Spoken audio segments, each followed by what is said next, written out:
எல்லோருக்கும் வணக்கம். மார்க்கெட்டை எந்த சீக்ரெட் பவர் நகர்த்தி கொண்டு வந்துட்டே இருக்குன்னு தெரியலைங்க நண்பர்களே. நம்மளுடைய மார்க்கெட் மிகப்பெரிய ஒரு கம்பேக் கொடுத்து மறுபடி 25,500 பக்கத்திலே வந்திருக்கான்னா இது ஒரு மிகப்பெரிய கம்பேக். இன்னைக்கு மார்க்கெட் ஏறினது மட்டும் சந்தோஷம் இல்லைங்க நண்பர்களே. ஒரு சாதாரண மனிதர்கள், ஒரு சாதாரண முதலீட்டாளர்கள் எப்படி ஷேர் மார்க்கெட்டில் வளர்ச்சி அடைஞ்சினர் அப்படின்னு அவங்களுடைய எக்ஸ்பீரியன்ஸை ஷேர் பண்ணியிருக்காங்க. இது எங்கேயும் அதிகமாக கிடைக்காத ஒரு செய்தி. அதனால் கொஞ்சம் டைம் ஸ்பெண்ட் பண்ணி ஒவ்வொருத்தரும் எப்படி ஷேர் மார்க்கெட்டில் சாதாரணமாக ஜெயித்தாங்க, இது போன்ற தகவல்கள் பெரிய அளவில் கிடைக்காது. சீனிவாசன் சார் என்ன சொல்கிறாருன்னா, என்னை பொறுத்த வரைக்கும் வெற்றி பெறக்குண்டான உருப்படியான ஸ்ட்ராட்டஜி என்ன அப்படின்னு பார்த்தீங்கன்னா பை அண்ட் ஃபர்கெட். நீங்கள் பை அண்ட் டிப்ஸ் கேள்விப்பட்டிருப்பீங்க, அதே மாதிரி ஷார்ட் கவரிங் கேள்விப்பட்டிருப்பீங்க, இந்த மாதிரி பல ஸ்ட்ராட்டஜிகளை கேள்விப்பட்டிருப்பீங்க. இது பை அண்ட் ஃபர்கெட் அப்படின்ற ஸ்ட்ராட்டஜி அதிகமாக கேள்விப்பட்டிருக்க மாட்டீங்க. அதாவது ஒரு நல்ல பங்காக அலசி ஆராய்ஞ்சு அடுத்தது எதிர்காலத்தில் எப்படி இருக்குன்னு தெரிஞ்சுக்கிட்டு ஒரு கணிப்பு வச்சுக்கிட்டு வாங்கிட்டு அதை அப்படியே மறந்துடுறது. எஸ்ஐபி முறையில் அதே மாதிரி நல்ல டிவிடெண்ட் தரக்கூடிய பங்குகள் மற்றும் ஸ்டாக் மார்க்கெட்டில் இருக்கக்கூடிய இன்ஃப்ராஸ்ட்ரக்சர் ரிலேட்டடான பங்குகள், இந்த பங்குகள் இல்லைன்னா ஸ்டாக் மார்க்கெட்டுகளே இல்லை அப்படின்ற மாதிரி பிஎஸ்சி எம்சிஎக்ஸ் போன்ற பங்குகள்லாம் எனக்கு வெற்றியை தேடி தந்திருக்கு அப்படின்றது இவருடைய எக்ஸ்பீரியன்ஸ். இன்னொரு நண்பர் சொல்கிறார், நான் எப்போவுமே ப்ராஃபிட்டில் தாங்க இருக்கேன். ஃபஸ்ட் எடுத்தோன்னே என்னுடைய போர்ட்ஃபோலியோவில் 25% பணம் கோல்டில் இருக்கும். அடுத்தது ஒரு 25% ரொம்ப ரிஸ்க். ஏன்னா இதில் ரிஸ்க் ரொம்ப கம்மி. கோல்டு என்பது ரொம்ப ரிஸ்க் கம்மி, அதனுடைய ரிட்டர்ன் அந்த அளவுக்கு தான் இருக்கும் அப்படின்ற மாதிரிலாம் அந்த காலத்தில் எதிர்பார்த்துருந்துருப்பாங்க. பட் இப்போ ரிஸ்க்கும் கம்மி, ரிட்டர்னும் அதிகம் அப்படின்ற மாதிரி கோல்டு ஆயிடுச்சு.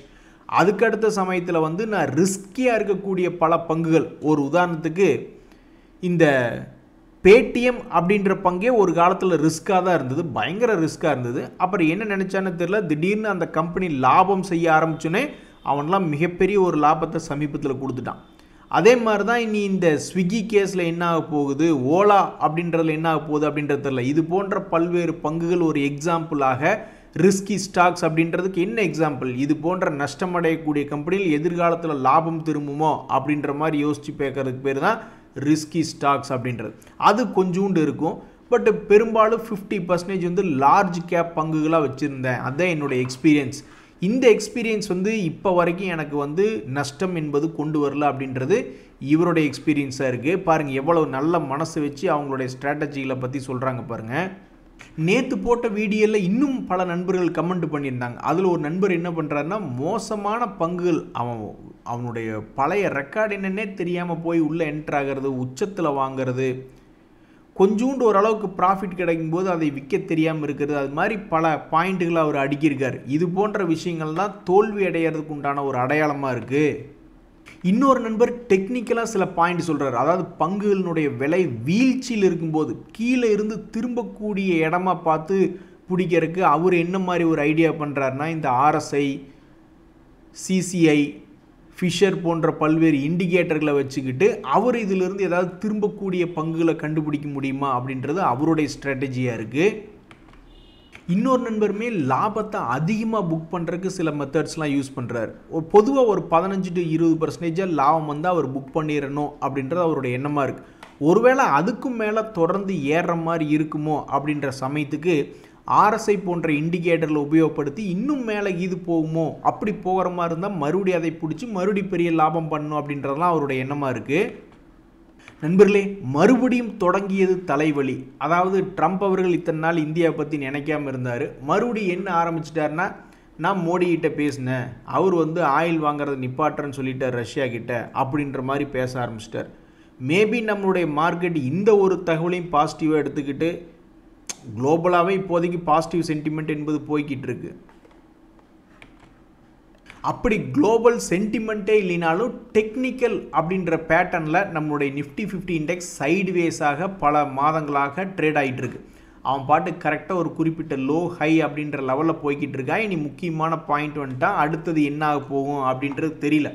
பட்டு தொல்லைகள் தொடருது அப்படின்ற மாதிரி மறுபடியும் ட்ரம்ப் அவர்கள் நம்ம இந்தியாவை பற்றி பேசியிருக்காப்புல. ஸோ இதுவும் ஒரு காரணமாக இருக்கலாம். மறுபடியும் அமெரிக்காவோட ஒரு சுமூகமான நிலை ஏற்பட்டு அவன் ஒரு 25% டேரிஃபை தூக்கி விட்டுற மாதிரி எப்படி வேணாலும் பேசலாம். இதனால தான் இன்றைக்கி நம்மளுடைய மார்க்கெட்டில் ஏதோ ஒரு விஷயத்துக்காக வெயிட் பண்ணிட்டு இருந்தது மார்க்கெட். அன்றைக்கே சில நாட்களுக்கு முன்னாடி இன்ட்ராடேலாம் அவன் பாட்டுக்கு இப்படி இறங்கி ஆடிக்கிட்டு இருந்தான். அப்போவே ஏதாவது ஒரு 500 பாயிண்ட் ஏதாவது ஒரு சைடு போயிடுவானோ அப்படின்னு பல பேர் நினச்சிக்கிட்டு இருந்தாங்க. அந்த வகையில் இந்த நிஃப்டி என்பது தன்னுடைய லோவில் இருந்து ஏறி இருக்கு. ஆக மொத்தம் இவன் என்ன பண்ணியிருக்கான்னா, காளைகளை ஏமாற்றி மறுபடி கரடிகளை ஏமாற்றி மறுபடி காளைகளை ஏமாற்றி மறுபடி கரடிகளை ஏமாற்றி இப்போ மறுபடி மேலே வந்திருக்கான். இனி மறுபடியும் மறுபடி கரடியவே தான் நான் ஏமாற்றுவேன், பிரேக் அவுட் ஆகிறேன் அப்படின்ட்டு பிரேக் அவுட் ஆகி மேலே 26,000 இங்கேது போகுதா இல்லை காளைகளை ஏமாத்துதா அப்படின்றது பொறுத்து வந்து பார்க்கணும். பட் இன்றைய தேதியில் சமீபத்தினுடைய உச்சம் ஒரு 3 months உச்சம் என்பது போல் நிஃப்டி வந்து ட்ரேட் ஆகிட்டு இருக்கு. பெரிய தொல்லையாக தான் இருக்குங்க நண்பர்களே. ஷேர் மார்க்கெட்டில் மிகப்பெரிய ஒரு எதிர்நீச்சல் போட்டு கொண்டு இருக்கக்கூடிய பங்கு இந்த இந்தியன் எனர்ஜி எக்ஸ்சேஞ்ச் அப்படின்ற பங்கு. இந்த ஐஎக்ஸ் அப்படின்ற பங்கு சமீபத்தில் பார்த்தீங்கன்னா 30% ஒரே நாளில் கிராஷ் ஆகிட்டான். அதுக்கப்புறம் அந்த குறிப்பிட்ட எந்த இடத்துல கிராஷ் ஆனானோ அதுக்கும் கீழே போகாமல் அவன் பாட்டுக்கு சுமாராக விளையாண்டுக்கிட்டு இருக்கான். ரொம்பவுமே கடினமாக தன்னுடைய இடத்த பிடிச்சி வச்சுக்கணுன்னு இருக்கான்.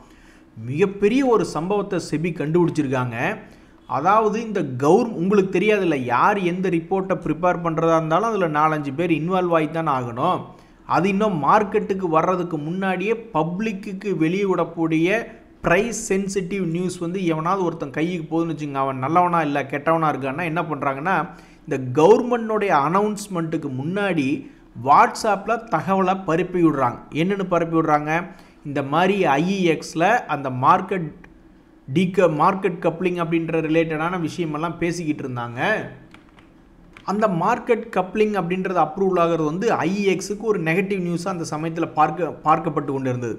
உடனே அது கன்ஃபார்ம் ஆகுது, அனௌன்ஸ்மெண்ட் பண்ணுறாங்க அப்படின்ற தகவலை வாட்ஸ்அப் மூலியமாக அந்த சில நபர்கள் வந்து மற்றவங்களுக்கு பரிமாறுறாங்க.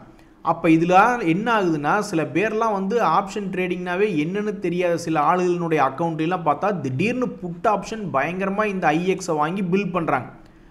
அதுக்கப்புறம் கிட்டத்தட்ட 173 கோடி, அதாவது ஒரே நாளில் கிட்டத்தட்ட 30% இறங்குச்சு இல்லைங்களா, அந்த சமயத்தில் 173 கோடி ப்ராஃபிட்டை புக் பண்ணியிருக்காங்க. இதை வந்து செபி சில மாதங்கள் கழித்து கண்டுபிடிச்சிட்டு இப்போ அந்த 173 கோடியை வாங்கிட்டாங்க. இது வந்து மிகப்பெரிய ஒரு ஸ்கேம். ஐஎக்ஸில் இன்சைடர் ட்ரேடிங் ஸ்கேம் என்பது மிகப்பெரிய அளவில் நடந்திருக்கு. அந்த விஷயத்தை வந்து நம்ம செபி கண்டுபிடிச்சிட்டாங்க. உண்மையிலேயே செபி நாம் இந்த இடத்துல பாராட்டணும். நண்பர்களே, இந்த டாடா மோட்டர் வச்சுருக்கிறவங்கெல்லாம் இந்த அசோக் லைலாண்டில் வந்திருக்கக்கூடிய செய்தியை பார்த்து சந்தோஷப்படுவாங்க. ஏன்னா அவங்களுக்கு 1937 பஸ்ஸு நம்ம தமிழ்நாடு ஸ்டேட் டிரான்ஸ்போர்ட் அண்டர்டேக்கிங்லேருந்து அவங்களுக்கு ஆர்டர் கிடச்சிருக்கு. மிகப்பெரிய ஒரு ஆர்டர், 1937 பஸ்ஸு. ஸோ டாடா மோட்டர்னுடைய கமர்ஷியல் வெஹிக்கிள் பிஸ்னஸை தனியாக பிரித்து விடுறப்ப அது ஏதாவது வளருமோ வளராதான்னு பார்ப்போம், மனசு ரொம்ப வருத்தப்பத்தில் இருப்பாங்க. இதில் இந்த அசோக் லைலாண்டு பார்த்திங்கன்னா அவங்களுடைய பிஸ்னஸ் கடந்த ஒரு வருஷத்தில் என்ன ஆயிருக்குன்னா 22% மேல் நோக்கி ஏறி வந்திருக்கு. அட கடவுளே, ரிசல்ட் சீசன் ஒட்டி இன்றைக்கி ஏதாவது ஜாக்பாட் அடிக்குன்னா ஒரு கும்பா குட்டி கூட நடக்கலை. பெரிய ஆளு ஆக்சிஸ் பேங்க்னுடைய ரிசல்ட்டெல்லாம் இன்றைக்கி மார்க்கெட்டில் 1.5% தான் பாசிட்டிவாக ட்ரீட் பண்ணியிருக்காங்க.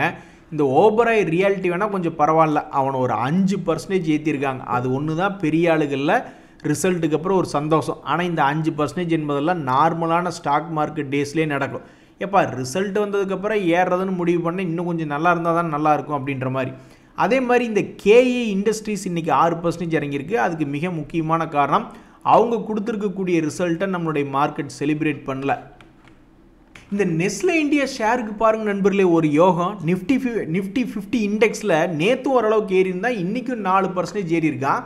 அதாவது இதுவும் எஃப்எம்சிஜி செக்டரில் இருக்குது. ஐடிசி ஷேர்லாம் 5% ஏறி இறங்குறக்கே ரொம்ப யோசிச்சுக்கிட்டு பிகு பண்ணிக்கிட்டு இருக்கான். ஆனால் இந்த நெஸ்லே இந்தியாவெலாம் பார்த்தீங்கன்னா அசால்ட்டாக 20% மூவ்மெண்ட்டெல்லாம் வந்து 2 முறை இந்த வருஷத்துலேயே போயிட்டு வந்துட்டான். பரவாயில்லையே அப்படின்ற மாதிரி இந்த நெஸ்லே இந்தியா கடந்த 2 நாட்களில் 1160 ரூபாயிலிருந்து 1260 ரூபா ஒரு ஷேருக்கு 100 ரூபாய் ஏறி இருக்கான். இந்த வருஷத்தில் மொத்தத்துக்கு பார்க்கும்போது நெஸ்லே இந்தியா அப்படின்ற பங்கு 2 ரவுண்டு 20% 2 தடவை போயிட்டு வந்துட்டான். அடா டைட்டன் உண்மையிலேயே மிகப்பெரிய ஒரு டைட்டன் மாதிரி வேலை பார்த்துருக்கான் பாருங்கள். அவனு வந்து இந்த 2025 பார்த்தீங்கன்னா ஒரு பெரிய ரவுண்டு ஒரு தடவை போயிட்டு மறுபடியும் சின்ன சின்ன ரவுண்டுகளாக அதில் ஒரு 3 தடவை போயிட்டான். எப்படி இப்படி சூப்பராக பண்ணிட்டியப்பா டைட்டன். ஆக மொத்தம் இந்த வருஷத்தில் ஒரு பழைய லோன்லேருந்து ஒரு 20%, அப்புறம் ஒரு 10%, அப்புறம் ஒரு 10%, அப்புறம் ஒரு 10%ன்னு இவனுடைய மூவ்மெண்ட்டுகளிலையுமே கிட்டத்தட்ட 50% மூவ்மெண்ட்டை இந்த சைட்வேஸ் பேட்டர்ன்லேயே காமிச்சிருக்கான். இதில் வந்து இந்த மாதிரி மூவ்மெண்ட்டை கண்டுபிடிக்கிறது கஷ்டம் அப்படின்னாலும் இது போன்ற மூவ்மெண்ட்டுகள்லாம் வந்து இதுக்கு முன்னாடி ஒரு லோ வந்திருக்கு, சரி மறுபடியும் லோ வந்திருக்கான், இதுக்கு முன்னாடி ஒரு லோ வந்திருக்கு, மறுபடியும் லோ வந்திருக்கான் அப்படின்ற மாதிரி யாராவது கணிச்சிருக்காங்க அப்படின்னா கூட அவங்க சந்தோஷமாக சிரித்து பேசிக்கிட்டு தான் இருப்பாங்க. வாடி வா, போன ஆடி மாதத்துக்கு உன்னை பார்த்தது, அதுக்கப்புறம் இப்போ தீபாவளிக்கு தான் உன்னை நாங்கள் பார்க்குறோம் அப்படின்ற மாதிரி இந்த வருண் பெவரேஜஸ் திடீர்னு பார்த்தா இன்றைக்கி நிஃப்டி நெக்ஸ்ட் 50 இண்டெக்ஸில் +3% ஏறி ஒன் ஆஃப் த டாப் கெய்னராக இருந்தான். டே நீயா, அட மானஸ்தா, நீயா அப்படி பண்ணியிருக்கே அப்படின்ற மாதிரி இந்த பங்கு என்ன பண்ணியிருந்ததுன்னா பல மாதங்களாக, ஒரு மாதமாகவே செப்டம்பர் மாதத்துலேருந்தே தன்னுடைய 3 months லோவில் சுற்றிக்கிட்டு இருந்தது. அப்படி சுற்றிக்கிட்டு இருந்தவன் இன்றைக்கி லேசாக ஏறி 50 days மூவிங் ஆவரேஜை தொட்டிருக்கான். இந்த பங்கு தன்னுடைய 2 days மூவிங் ஆவரேஜை திருப்பி போய் தொடுமா அல்லது மறுபடி தன்னுடைய பழைய லோவுக்கு போகுமா அப்படின்றது யாருக்கும் தெரியாது. பட் இன்றைக்கி நிஃப்டி நெக்ஸ்ட் 50 இண்டெக்ஸில் கீழிருந்து லேசாக மேலே ஏறிய ஒரு பங்கில் இந்த வருண் பெவரேஜஸ் வந்திருக்கிறது அந்த ஷேர் வச்சுருக்கிறவங்களுக்கு ஒரு மகிழ்ச்சியாக இருக்குது. சரி, இத்தனை நாள் நீ சும்மா கிடந்த, இன்றைக்கி ஏதோ ஒரு டாப் கெய்னராக வந்திருக்கிய, பரவாயில்லையா அப்படின்ற மாதிரி அவங்க மனசில் நினச்சிட்டு இருக்காங்க. நிஃப்டி மிட் கேப் இண்டெக்ஸில் பொறுத்த வரைக்கும் இந்த ஓப்ராய் ரியாலிட்டி 2 நாளாகவே ரியல் எஸ்டேட் கம்பெனிகள் கொஞ்சம் பாசிட்டிவ் மொமெண்டமில் ட்ரேட் ஆகிட்டு இருக்கக்கூடிய இந்த நேரத்தில் இந்த ஓப்ராய் ரியாலிட்டி என்பவன் இன்றைக்கி ஒரு 5% என்பது ஏறி ட்ரேட் ஆகிட்டு இருக்கான் இந்த நிஃப்டி மிட் கேப் இண்டெக்ஸில். டாய், தீபாவளிக்கு பட்டாசு வாங்குறதெல்லாம் அந்த காலம்டா, இப்போல்லாம் நாங்கள் நிலம் வீடுகளே வாங்குவோம் அப்படின்ற மாதிரி ஏதாவது குரூப் இறங்கிருச்சேன்ன்றது தெரியல. ஆக மொத்தம் இந்த ஓப்ராய் ரியாலிட்டி அப்படின்ற பங்கு ஆல்மோஸ்ட் ஒரு 6 month லோ பக்கத்தில் போய் ட்ரேட் ஆகிட்டு இருந்தான். அப்படி இருந்த பங்கு இன்றைக்கி லேசாக மேலே ஏறி உள்ளது. இது 2 days மூவிங் ஆவரேஜை தாண்ட போகிறதா இல்லையா என்பது பொறுத்து இருந்தால் பார்க்கணும். இந்த வருஷத்தை பொறுத்த வரைக்கும் ஒரே ஒரு ரவுண்டு போயிட்டு வந்திருக்கான். இன்னும் 3 மாதம் பாக்கி இருக்கக்கூடிய நிலைமையில் இந்த ஏர்னிங் சீசனில் இது என்ன பண்ணும் அப்படின்றது தெரிஞ்சுக்கிறதுக்கு பலர் ஆர்வமாக இருக்காங்க. இந்த அப்பர் இண்டஸ்ட்ரீஸ் வந்து மிகப்பெரிய ஒரு வால்டிலிட்டி பங்கு, ஆனால் அதை வந்து 4 மாதமாகவே ஒரே இடத்துக்குள்ளே உட்கார வச்சுருக்காங்க. இனி இந்த பங்கினுடைய மூவ்மெண்ட் அடுத்தடுத்த மாதங்களில் எப்படி இருக்கும்னு தெரியாமல் பல பேர் பார்த்துட்டு இருக்காங்க. இவன் 2025 பண்ண ஒரே ஒரு சாதனை என்னென்னா 4000க்கு போயிட்டு அங்கேருந்து 8000க்கு போகுது. பெரிய சாதனை நான் பண்ணிட்டேன், இனிமேல் நான் பண்ண மாட்டேன் அப்படின்னு இதுக்கு வந்துட்டு இருக்கானேன்றது தெரியல. பட் இந்த 2025 அப்போ இவன் சாதனையே பண்ணலையா அப்படின்லாம் சொல்ல முடியாது. 5 மாதமாக சும்மா உட்காந்துருக்கான், அப்போ நீ சாதனையே பண்ணலையான்னு கேட்க முடியாது. ஏன்னா அவன் ஆல்ரெடி இந்த 2025 ஒரு முறை பணத்தை டபுள் பண்ணி விட்டுட்டு அவன் பாட்டுக்கு ரெஸ்ட் எடுத்துகிட்டு இருப்பான் போல். இன்றைக்கி ஸ்மால் கேப் இண்டெக்ஸ்லேயே அடடே அப்படின்னு ஆச்சரியப்படுற அளவில் பிஎல்எஸில் ஒரு 10% ஏறி இருக்குது, ஏத்தர் எனர்ஜின்னு ஒரு பங்கு, பாலிமெட்டுன்னு ஒரு பங்கு, அவன் 6% ஏறி இருக்கான். இதில் சாணியை கரைச்சி வாசலில் ஊற்றுன மாதிரி அதிகமாக அடி வாங்கின பங்குகளை சமீபத்தில் இந்த பாலிமெடிக்யூர் அப்படின்ற பங்கு உண்டு. ஸோ இவனுடைய வாழ்க்கையில் ஏதாவது பிரேக் அவுட் ஆகுமா இல்லையா அப்படின்னு பல பேர் பார்த்துக்கிட்டு இருக்காங்க. அநியாயத்துக்கு 52 வீக் லோவில் வந்து ட்ரேட் ஆகிக்கிட்டு இருக்கான். ஸோ இந்த வருஷம் ஸ்டார்டிங்கில் வேணால் ஒரு உருப்படியான வேலை 1600 ரேஞ்சிலேருந்து 2800 போயிருக்கான். அதுக்கு அடுத்தடுத்த எந்த ஒரு குவார்ட்டர்லையுமே வந்து அவன் சோபிக்கவில்லை. அடுத்தது இப்போ கடைசி குவார்ட்டர், இந்த 2025 கேலண்டர் இயருடைய கடைசி குவார்ட்டரில் இந்த பங்கு என்ன செய்ய போகிறது அப்படின்னு தெரிஞ்சுக்கிறதுக்கு ஆர்வலாக இருக்குது. ஸோ ஸ்மால் கேப்பில் இன்றைக்கி ஏறிய பங்குகளில் இந்த பாலிமெட்டும் +6% என்பது ஏறி இருக்குது. மார்க்கெட்டு கொஞ்சம் ஸ்திரத்தன்மையாக இருந்தால் போதும், உடனே இந்த குட்டி பசங்கள்லாம் அடங்க மாட்டானுங்க, கள்ள தூக்கி வீசி ஏதாவது ஒரு விசில் அடித்து என்னத்தையாவது ஒன்று பண்ணிக்கிட்டு இருப்பானுங்க அப்படின்ற மாதிரி இந்த மார்க்கெட்டில் மைக்ரோ கேப் இண்டெக்ஸ்லாம் கொஞ்ச நாளாக அடக்கி வாசிச்சுக்கிட்டு இருந்தானு மார்க்கெட் சரியில்லைன்னு. இன்றைக்கி மார்க்கெட் லேசாக பிக்கப் ஆயிருச்சு அப்படின்னோடனே இந்த ஷேர் இண்டியான்னு ஒரு பங்கு, அவன் இன்றைக்கி 20% ஏறிட்டான் மைக்ரோ கேப்பில். அப்புறம் வாரி ரெனேபிள் டெக்னாலஜிஸ்னு ஒரு பங்கு, அவன் ஒரு 11% ஏறிட்டான். இறங்கிய பங்குகள்னு பார்த்தா ரிசல்ட் இம்பேக்ட்னால இறங்கின இந்த கேஏ இண்டஸ்ட்ரீஸ் தாங்க நண்பர்களே பெரிய அடி. அதுபோக லாபத்தை புக் செய்த இந்த டாடா இன்வெஸ்ட்டு, அது ஆனந்த்ராஜ், நெட்வெப், இதெல்லாம் லாபத்தை புக் செய்த கம்பெனிகளாக சிலதெல்லாம் மைனஸில் இருக்குது. நிறைய பேர் மேபி இப்படி இருக்கலாம், ஏதாவது ஒரு குரூப்பு இதில் லாபத்தை புக் பண்ணிவிட்டு இங்கிருந்து வேறு, இப்படி தான் ஒரு நண்பர் அன்றைக்கி ஒருத்தர் கமெண்ட் பண்ணிக்கிட்டு இருந்தார். அதை வாங்கி இதை விற்று இன்னொன்று வாங்கினா, அதை விற்றேன் அதை விற்றேன், அதை வாங்கி இதை விற்றேன்னு இப்படியே பண்ணி இப்படி ஒரு விஷயத்தை சொல்லிக்கிட்டு இருந்தார்.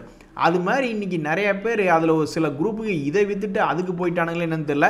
ஸோ பார்ஷியல் ப்ராஃபிட் புக்கிங் காரணமாக அல்லது என்ன காரணம்னு தெரியல, சமீபத்தில் நல்ல அருமையான லாபம் கொடுத்த அந்த டாடா இன்வெஸ்ட்டு, ஆனந்த்ராஜ், நெட்வெப் எல்லாம் இன்றைக்கி தலைக்கு 3% துண்டை போட்டு கீழே கொண்டிருக்காங்க.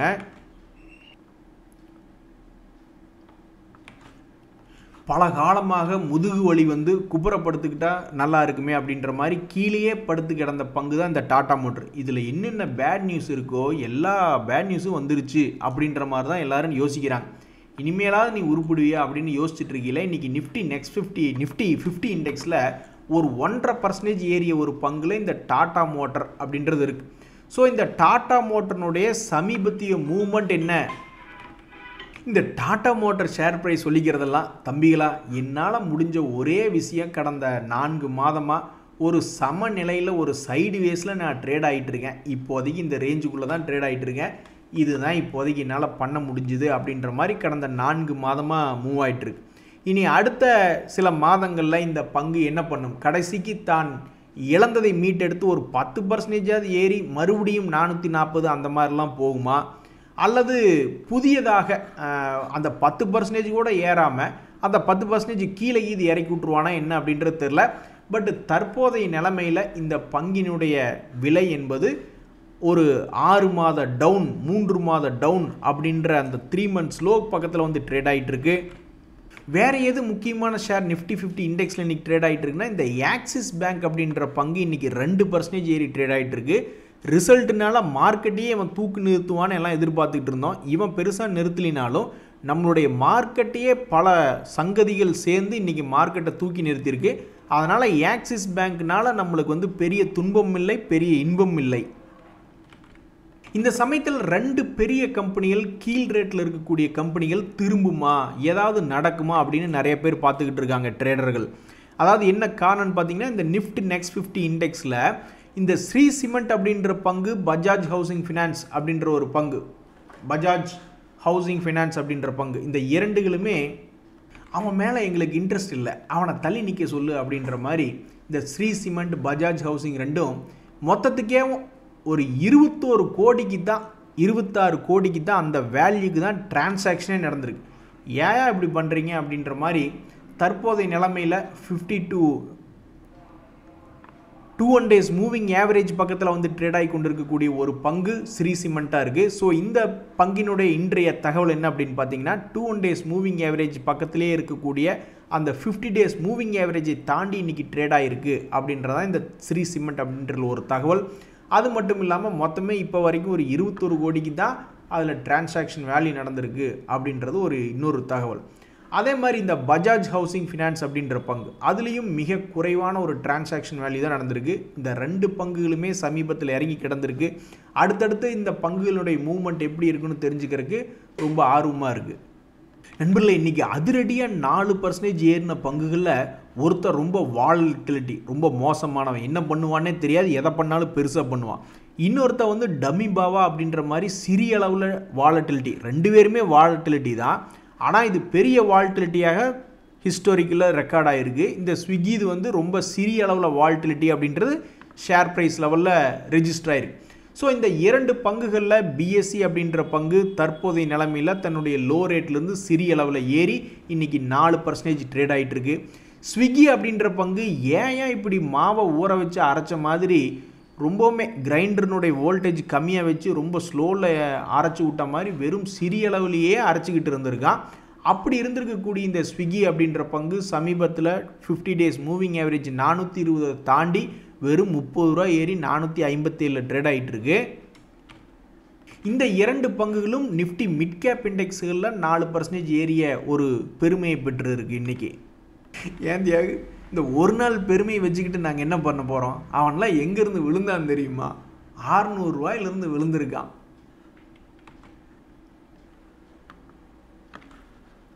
இன்னொரு பங்கு இருக்குது, அவனும் வெட்டுக்கிளி மாதிரி ரொம்பவுமே வாலட்டிலிட்டியான பங்கு. இந்த ஏஞ்சல் ஒன் அப்படின்ற பங்கு நிஃப்டி ஸ்மால் கேப் இண்டெக்ஸில் இன்றைக்கி 1% மேல் நோக்கி ஏறி கரெக்டாக அந்த 2 days மூவிங் ஆவரேஜை தொட்டிருக்கான். இனி இவனுடைய பாதை சிங்கப்பாதையா இல்லை பூப்பாதையா அப்படின்றது தெரில. இந்த வருஷத்தில் உருப்படியாக என்ன வேலை பண்ணியிருக்கு இந்த ஏஞ்சல் ஒன்று? அடேங்கப்பா, பெரிய வேலை தான். அதாவது 1800 ரூபாயிலிருந்து, ஆனால் ஒரு ரவுண்டு தான் போயிருக்கான். ஒரே ஒரு ரவுண்டு 1800 ரூபாயிலிருந்து 3200 வரைக்கும் போயிட்டு இது ஒரு ரவுண்டுன்னு சொல்ல முடியாது. ஏன்னா ஒரு ரவுண்டு இவ்வளோ தூரம் இருக்குது. ஒரு ரவுண்டு போயிட்டு வந்துட்டு அடுத்தது என்ன பண்ணுறதுன்னு தெரியாமல் இவன் பாட்டுக்கு சுற்றிக்கிட்டு இருக்கான். தற்போதைய நிலைமையில் இந்த ஏஞ்சல் ஒன் அப்படின்ற பங்கு.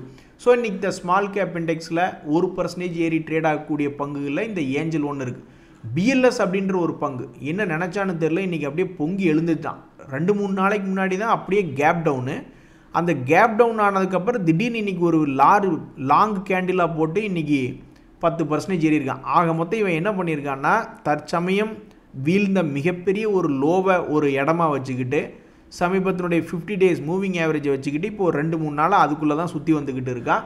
ஸோ இன்றைய மார்க்கெட்டில் ஸ்மால் கேப்பில் 10% ஏறி டாப் கெய்னராக வந்த பங்குகளில் இந்த பிஎல்எஸ் இன்டர்நேஷ்னல் அப்படின்ற பங்கு உண்டு.